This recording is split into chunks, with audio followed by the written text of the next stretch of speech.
Conte japonais.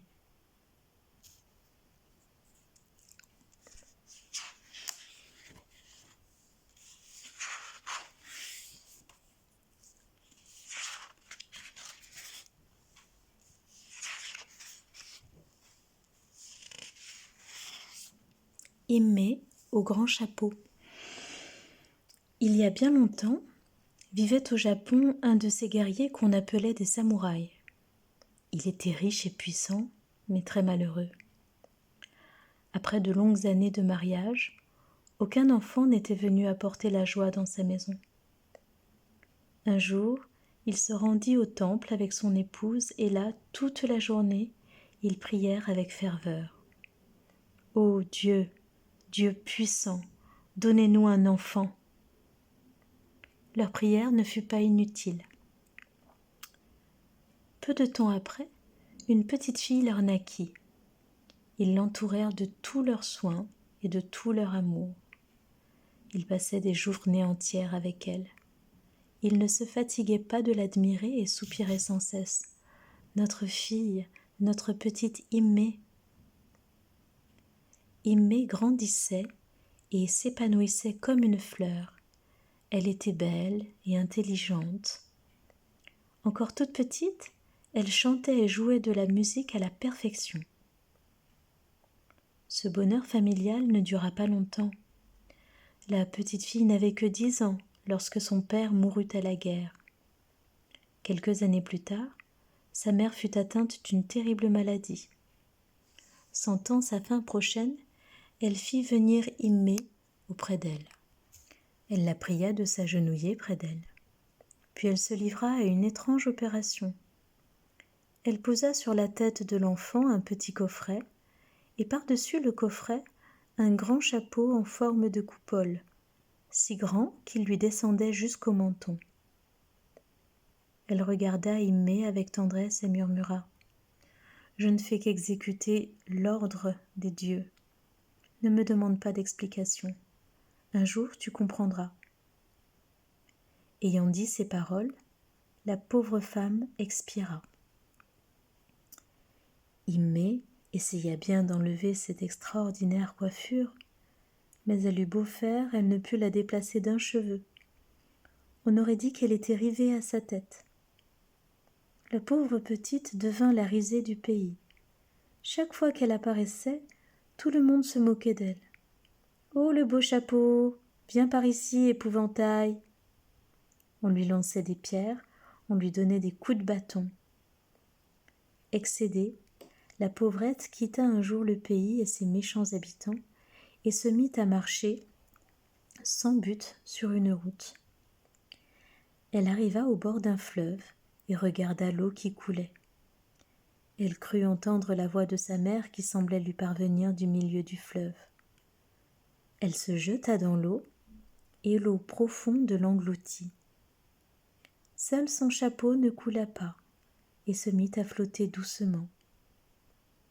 Un batelier qui passait l'aperçut et se dit : « Tiens, un grand chapeau emporté par le courant. » Il se pencha pour le saisir. Ah, comme il est lourd!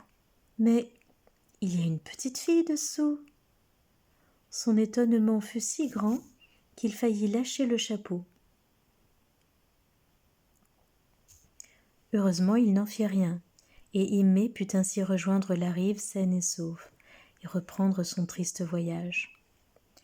Elle marcha, marcha longtemps, longtemps, jusqu'à ce qu'elle rencontrât un carrosse dans lequel se trouvait le seigneur du pays. Stupéfié par l'étrange aspect d'Immé, il fit arrêter son carrosse et demanda : « Dis-moi, petite, qui donc es-tu ? Pourquoi portes-tu ce grand chapeau ? » « Je m'appelle Immé, répondit-elle, sans rien révéler de sa noble naissance. Il m'est impossible d'enlever ce chapeau. Il ne fait qu'un avec ma tête. Elle expliqua que pour cette raison elle avait fui son pays. Pauvre enfant, dit le Seigneur apitoyé, viens dans mon palais, je te donnerai du travail, et chez moi personne ne te tourmentera. Immé accepta. non sans remercier le Seigneur, et elle le suivit jusqu'à son palais, où elle fut chargée de préparer l'eau des bains. Quel travail pour elle qui avait toujours été habituée à se faire servir. Il lui fallait remplir sans cesse des seaux d'eau ou d'énormes baquets et les faire chauffer. Et personne ne pensait à l'aider. Personne, sauf le plus jeune fils du prince, qui la prit en affection. Mais cela ne plut pas aux parents du jeune homme. Un jour, prenant prétexte d'une petite faute, ils décidèrent de la chasser. Apprenant cela, le jeune homme alla se prosterner aux pieds de ses parents. Que va-t-il advenir de Immé, une enfant si charmante, si gracieuse? Je vous en supplie, donnez-la-moi pour épouse. Comment? Une servante? Ce monstre ridiculement coiffé? Crièrent les parents, furieux. Mais le jeune homme fut intraitable. Il menaça de quitter le palais et de partir avec Immé. Imaginez la douleur et la surprise du seigneur et de sa femme. Craignant de perdre leur fils, ils acceptèrent de garder encore un peu la jeune fille. Ils convoquèrent leurs ministres et les chargèrent de trouver un moyen de faire partir d'elle-même la petite servante. Mais les jours passèrent et les ministres ne trouvaient rien. Pas la moindre idée ne germa dans ces illustres cervelles. Un soir, la princesse, très irritée, fit venir sa vieille et fidèle nourrice. « Dis-moi, nourrice, n'y aurait-il pas moyen d'inspirer à cette petite le désir de partir ?»« Certainement, princesse, » répondit la nourrice. « Pourquoi ne réunirais-tu pas dans ton palais les épouses de tous tes autres fils ? Immé n'aura certainement pas l'audace de se mêler à ces belles dames. Et si elle avait cette audace, pense un peu à l'effet produit, à l'affront infligé à ton fils. Il en sera tellement humilié qu'il abandonnera son projet insensé. » Les parents décidèrent de suivre le conseil de la nourrice. Quand la nouvelle en parvint à Immé, elle baissa la tête et dit tristement : « C'est à cause de moi que cette réunion a lieu, je comprends. Mieux vaut partir. » Le jeune homme essaya en vain de la retenir, mais elle était décidée à quitter le palais. Désespéré, le jeune homme la suivit lentement jusqu'à la porte. Là, il fit halte, la regarda s'éloigner sous les rayons de la lune. S'arrêtant un instant, Immé se mit à prier. Le jeune homme, les mains jointes, demandait aussi de toute son âme que la jeune fille fût libérée de sa cruelle épreuve. Et le miracle se produisit. Le chapeau se souleva de lui-même et tomba sur le sol, découvrant le radieux visage de Immé dans toute sa beauté. Mais ce ne fut pas tout. Le coffret avait roulé hors du chapeau et, en s'ouvrant, avait répandu aux pieds des deux jeunes gens stupéfaits de l'or, de l'argent, des diamants, des perles, en un mot, tout ce qu'il y a de plus beau sur cette terre. Tout heureux, le jeune homme reconduisit immédiatement Immé dans le palais. Il la déroba à tous les regards dans l'attente du jour fatidique de la réception.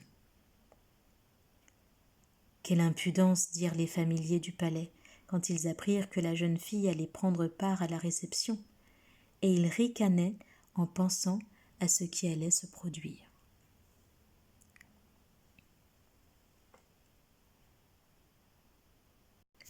Le jour tant attendu arriva enfin. Un à un, par ordre d'âge, les fils du Seigneur entrèrent dans la grande salle d'honneur du palais, accompagnés de leurs épouses, plus belles les unes que les autres, et magnifiquement habillées de riches kimonos. Le tour du jeune homme arriva. Tout le monde le guettait, et chacun avait déjà un air de mépris. Mais ce mépris se changea vite en stupeur quand on découvrit la merveilleuse jeune fille qui portait un éblouissant kimono comme on n'en avait encore jamais vu. « C'est une nymphe céleste !» s'écria-t-on de toutes parts. C'était Immé au grand chapeau. Éclipsées sous le rapport de la beauté, les grandes dames présentes à la réunion crurent qu'elles allaient avoir leur revanche en demandant à Immé de chanter et de jouer de la musique. Comment une simple servante pouvait-elle connaître cet art raffiné, réservé seulement aux dames de la noblesse? Mais Immé joua et chanta comme seule une créature du ciel peut le faire. L'étonnement de tous fut sans bornes. Sa musique était d'une grande douceur. Et peu à peu, elle s'empara de tous les cœurs, y faisant disparaître les mauvais sentiments. Le mépris et la jalousie fondirent dans le cœur des dames, et elles se mirent à chanter les louanges de leur future belle-sœur. Les parents donnèrent volontiers leur consentement au mariage, et leur joie fut sans limite quand ils apprirent que la jeune fille était de noble origine, par conséquent digne à tous égards de leur fils. La joie avait envahi le palais du prince. Tout le monde riait, tout le monde buvait à la santé des jeunes époux, aussi bien les maîtres que les serviteurs. Et pour ne rien cacher, quand vint l'aube, bien des jambes flageolaient et beaucoup de têtes tournaient. Aimé et son jeune prince vivèrent bien sûr très heureux de très longues années. Et trotte trotte ma souris, mon histoire, elle est finie.